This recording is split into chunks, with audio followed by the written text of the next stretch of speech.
You're listening to the Veterans on Fire podcast. I'm your host, Matt Strickland. And this is the place to receive actionable insights and advice for veterans by veterans on how to build a lifestyle you want during and after military service. We will be talking about building a real estate portfolio, financing options, budgeting advice, credit score building, and much, much more. Half a day and welcome to the Veterans on Fire podcast. I'm your host, Matt Strickland. So this is actually episode 0. We are 10 a.m. Friday, October 21st in the heart of Agana at Modern Realty Guam studios. I got my Red Bull ready to go, but they are not a sponsor yet.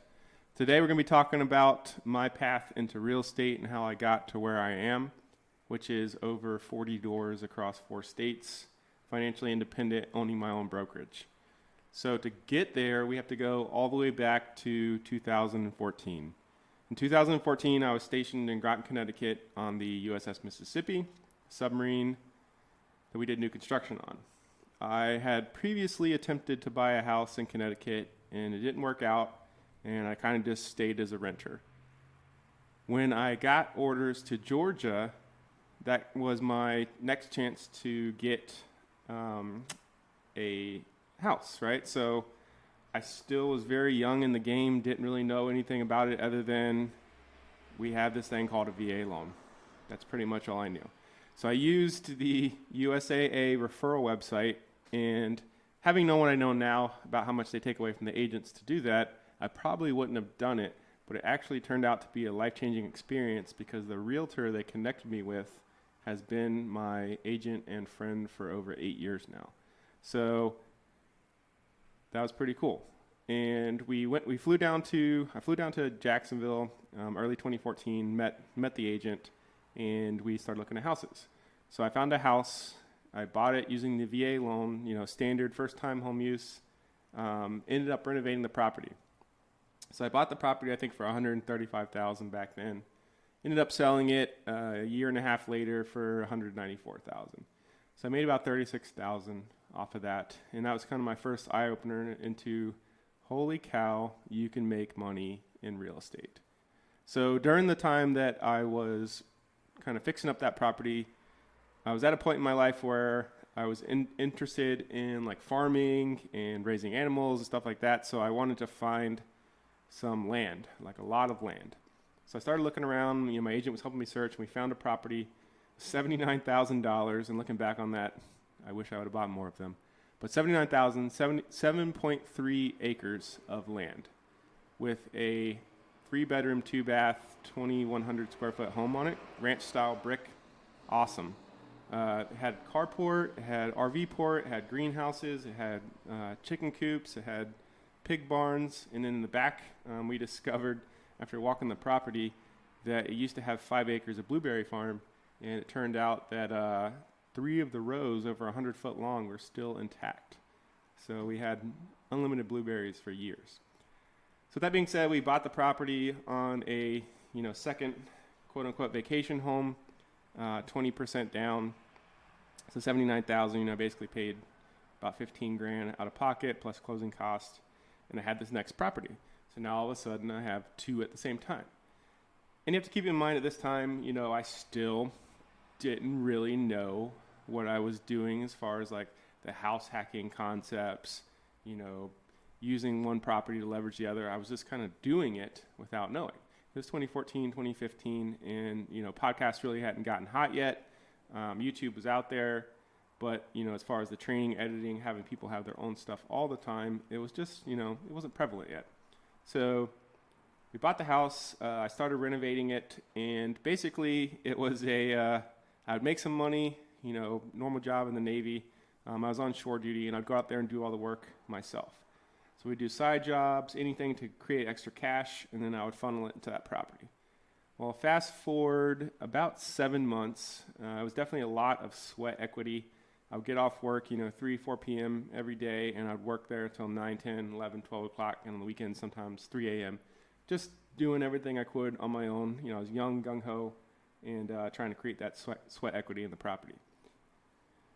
Interestingly, when I finished it, I was just in the process of selling my first home. I was going to move out there. I'm going to get some friends living with me, using the BAH house hacking, having some people rent individual rooms to create income. I was doing all this stuff. I didn't know that it was a concept. So around the time, end of January, late 2015, I'd already been dating my now wife for about 6 months, and we wanted to move in together, but she worked down in Jacksonville, so of course, happy life, happy wife. I moved down to Jacksonville as well. So I'd already started the process of refinancing with my VA loan. So I'd done one as a purchase with my VA loan, and now I was working on one as a refinance. I also thought that you could only have one VA loan out at a time, so we'll cover that in our VA loan series because it's actually not true. So I sold my first property, and I used that, $30,000 extra to finish up the second one, and I was intending to live there at the time, so I refinanced it, and they appraised the property at $175,000. So I only owed $62,000, minus a couple mortgage payments, so it's still around $60,000. So I got a check at closing for like $100,000, and I was like, wow, this is super cool. I need to learn how to do this more, because all I did was buy this property essentially with someone else's money, aka the bank, 20% down. I grounded it out, working side jobs, anything I could do to make extra cash, and I was funneling it into this property. So after that, I now had $100,000, and I was going to move down to Jacksonville. So my wife and I, we had an apartment at the time. We were living there. We placed tenants in the property, and you may be saying, oh, I didn't know you could do that. Is that manipulation of the mortgage? Well, at the time, I intended to move into the property, right? And then I had a, quote unquote, life-changing situation that, by those circumstances, I didn't end up living in the property because my situation had changed. And we'll talk about that in detail in another show as well. But now I have one property again, and we're living in an apartment, we're renting, and we don't want to be renting. So we started searching down in Jacksonville, different agent, local friend, still friend to this day. And that's the great thing about real estate is not just business, but you meet so many new people and get to know so many new, things about life and where places people have been, what they've done, and how they've, learned all this stuff along the way. And we use it together to everyone be on the come up. So we found a house in Jacksonville, Florida, and at the time it was a Fannie Mae foreclosure. So we submitted all the documents, and we got the house under contract for $112,000. And we wanted to renovate the property, but we didn't want to renovate the property spending all our own money. We were, starting to plan for the wedding and all these other things, and we wanted to save some of our cash. So I found out about a product called the 203K loan. It's an FHA product, and it allows you to do both your purchase and your renovation in the same agreement, the same product, same loan. So we did one closing. We had to do a scope of work where we had a contractor come out. We told him everything that we were going to do, itemized list, and he comes up with the price. We submit all that paperwork to the bank. It was kind of a tedious process, but all you had to do was follow the instructions, and it's kind of plug and play. So we get that, we get to closing, and they take the $60,000 of renovation budget that we had come up with, and they put it in escrow. So we start renovating the property, and as things kind of progress, we have an inspector come out. He says, yep, it's 15% done, it's 30% done, it's 50%, whatever the number was. They would allow us at that point to draw that much money out to pay the contractor and keep the project going. So we did that, and the interesting thing about the 203K loan, any of those renovation type products, is it's very expensive. And what I mean by very expensive is it costs you a lot of money to get it, and it costs you a lot of money to keep it, because we were essentially at 100% loan to value, meaning our loan was for, I think, $172,000 at the time, and the appraiser initially appraised the property at $172,000. So what does that mean? It means we were carrying mortgage insurance. And we'll talk about mortgage insurance in detail in a different episode, but essentially extra pay on top of our loan already, and I think we're at 4.5% on a 30-year loan. So expensive, especially compared to today with the low rates, but we were doing it with someone else's money again. So we get the renovation done. Took us, I think, three months or so. Hit a couple snags, but had to work through them. And I started looking again. I was like, this is a 30-year product, 4.5%. I'm paying, PMI. There's got to be a better way. and I started shopping around again. So this time, I was like, hey, maybe since I have my VA loan on the house up in Georgia, and I didn't know you could have multiple. I didn't know. Like, I was still super new. I was like, what else can I do? So looking at the conventional product, can I cash out refinance? I need 20% equity in the property. So we started working towards that, and we found a company in South Florida, and they connected us with a really good lender that actually used for the next couple of years. All the rates were published. Any of the buy-down stuff, if you want to pay to get a lower rate, if you want to get a credit to get a higher rate, it was all on their website. Like, you didn't have to pull a lot of info out of the loan officer to get those answers. And so we really enjoyed that part of it. The great thing was we had just, finished this project, and we could refinance it after you've made 6 loan payments. We'll talk about that as well throughout the show. And we started the refinance process. The appraiser came back out. I have to double check my numbers, but I believe he appraised the property at $220,000, which is great because just, 7-8 months ago, we bought it for almost half that. And the cool thing about that was, if we go to 80%, we would get out of PMI. So we did that, and I think the numbers worked out to where we had to pay like $3,000 out of closing, out of our pockets, and that was for everything. That was to get the loan at 20%. I think we did take a slightly higher interest rate to get the credits and everything paid for, but we were at 2.75%. So we went from a 30-year, 4.5% loan with PMI to a 15-year, 2.75% loan with no PMI. Now it's just a straight conventional loan, and the payment difference was like $50, and we shaved 15 years off the mortgage. So that was another house hacking experience that I had done before all this stuff was documented, because we kind of, in a sense, did a BRRRR, the buy, renovate, rent, refinance, repeat. And we did that before BRRRR was BRRRR. So I always like to tell people, hey, I BRRRRed before BRRRR was BRRRR, and I love saying BRRRR because of the way it sounds, especially on the mic. So, just joking there. Hills is in the back laughing at me. She's our marketing guru and producer for the show. So we did that, super happy. Now we have a fixed payment on 15 years. But my other loan on Georgia was 15 years as well. So I had these 2 properties, and I was looking at it like, hey, I'm not really making a lot of cash flow every month, but I'm building up wealth through equity in the property. So my next strategy was, I want something that starts putting money in my pocket every month. How do I do that? And the solutions that I came to on the internet was buy multifamily units. Multifamily units, less risk per door. You can usually keep your taxes and insurance fixed for the building, and if one unit's empty, you still have 3 full. When you have a single family, 1 unit's empty, you have nothing coming in. So Hillary and I started looking for multifamilies, and we were looking around Jacksonville. I think we'd actually even put an offer in on a 4-plex, and while we were doing our due diligence period, my realtor in Georgia calls me and says, Matt, I have an off-market property. There's a friend of mine that's leaving the area, and he's looking to sell quietly and quickly. Can you get up here to see it? I was like, yes, I can. Because we discussed, and that's the super important thing about building relationships with people, is if they start to understand what it is that you want and you need, when it comes up, they bring you the deals. So super cool that, she called me. We got in the car straight away, drove right up to Georgia, and started looking at the property. Well, discussing with the owner, there was some deferred maintenance, and you could clearly see it throughout.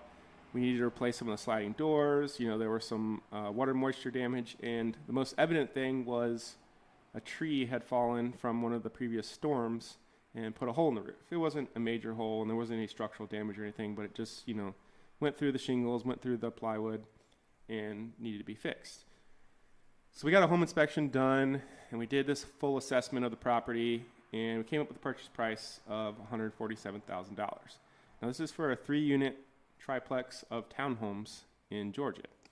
And I started talking to the seller. I was like, hey, do you have a mortgage on this? Do you, own the property outright? He's like, yeah, I actually do. And I pitched him on the idea of seller financing. And he wasn't sure exactly what it was, so I kind of went in detail, explained it. Hey, we could pretty much come up with whatever structure of the deal that we want and make it happen very quickly because it acts like cash. I'll put a certain down payment down, whatever makes you comfortable, and you carry the note. And he's like, well, I do like that idea that there's some cash flow coming in, but I'm not a landlord, right? And I was like, nope, everything switches over to us. We take title, all the maintenance, everything. You just sit back and collect the loan plus interest. And he's like, that sounds great.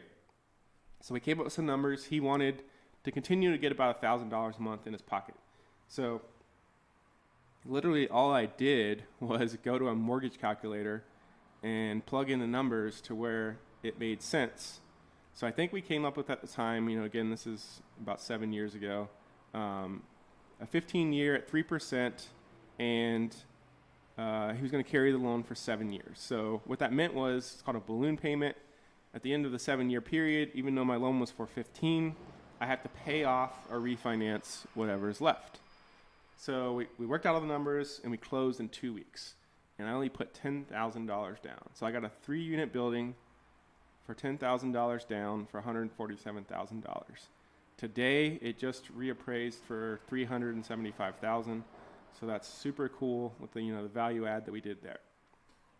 But now we have five units. Yep, so 5 units, and I got orders to Guam. Never been around the world, never been stationed overseas, so we didn't really know what to expect. So we kind of slowed down for a little bit, if you will, and kind of regrouped till we got our bearings. Came out to Guam. Just wasn't super happy with the initial experience that I had with realtors on island. I was used to a different level of customer service, and that's kind of why we're here today at Modern Realty.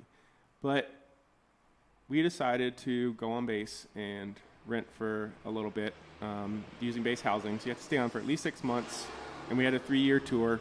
So we felt at the time that that would give us an opportunity to explore the island, think about where we want to be, what our goals were. We still wanted to do traveling and stuff since we'd never really gotten the chance to be stationed overseas. So we kind of did all that. At the time, and this is, again, so many things are just chance, opportunities in life. A friend of mine on Facebook, we'd never actually met in person, but he'd seen all my posts, doing flips and doing construction and just posting about real estate and how I was enjoying it. And he said, hey, would you like to join my Facebook group? It's an investor group, up in Indiana, and I just started it, and I think it would be cool to have you in the group. And I was like, sure, that sounds great. So we came in, and we were just talking shop, just like this, just on a Facebook style. And one day he says, hey, I had this opportunity fall on my plate, a house that I think we could flip or rent out on the backside. I just don't have the funds, but I have the deal, and based on your experience, if we could kind of partner. So we talked a little bit more, and we basically came up with a structure where he ran the project on site. It's kind of the eyes and ears, boots on ground, and I used my construction experience to relay that through him, and then provided the funding for the project. So we got the house in actually less than 24 hours. Originally, we had been outbid by $500, which in the scheme of things is crazy to think that you lost a deal by $500, but that's real estate for you. So then that buyer fell through, and the person that we got it from was actually a wholesaler. He called us and was like, hey, my buyer fell through. Do you guys still want the property? And we said, yes, of course, but we would like to go with our original price. And we were just using that as leverage to see if we could get $500 off. He said, yeah, sure, no problem. Can you close tomorrow? And I said, yes, is title work done? We verified that it was done. We wired the money, and we got the house, and we started on the project. Well, that was about 2 years ago, I think. And since then, we have learned significant amount from that experience. And one of the things that's taken us from, these 5 or 6 doors that was a real grind, took a long time to kind of scale up and learn. A, there's a lot more education available out there on the internet. B, there's a lot of private money available to be lent, and it's so much more prevalent to find it.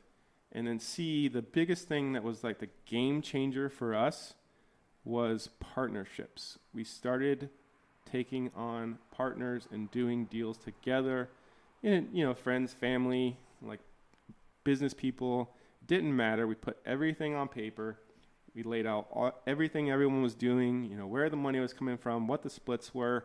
And that way everything was super clear in black and white. So now here we are, what is it? Almost November of 2021, and we have over 40 doors, and I'm looking to scale to 100 in the next 6 to 8 months. So how we've been doing that, using same concepts, using other people's money, buy, renovate, rent, refinance, repeat. Networking is so huge because sometimes, in the cases where I needed help at the last minute, so I had to bring in a partner, there are other people out there that sometimes last minute, they need help in bringing a partner. So you could walk into a great deal just because someone couldn't do it all themselves. And, initially early on, like especially when you're trying to build up your kind of passive income and your kind of nest egg and your wealth and all that stuff, you might say, hey, I really want to get this all myself. But if you can't do it alone, it's the old saying, 100% of nothing, right? So take 50% of something instead of 100% of nothing. So that's really been our kind of mental change over the last couple of years. It's led to our rapid expansion of all our doors.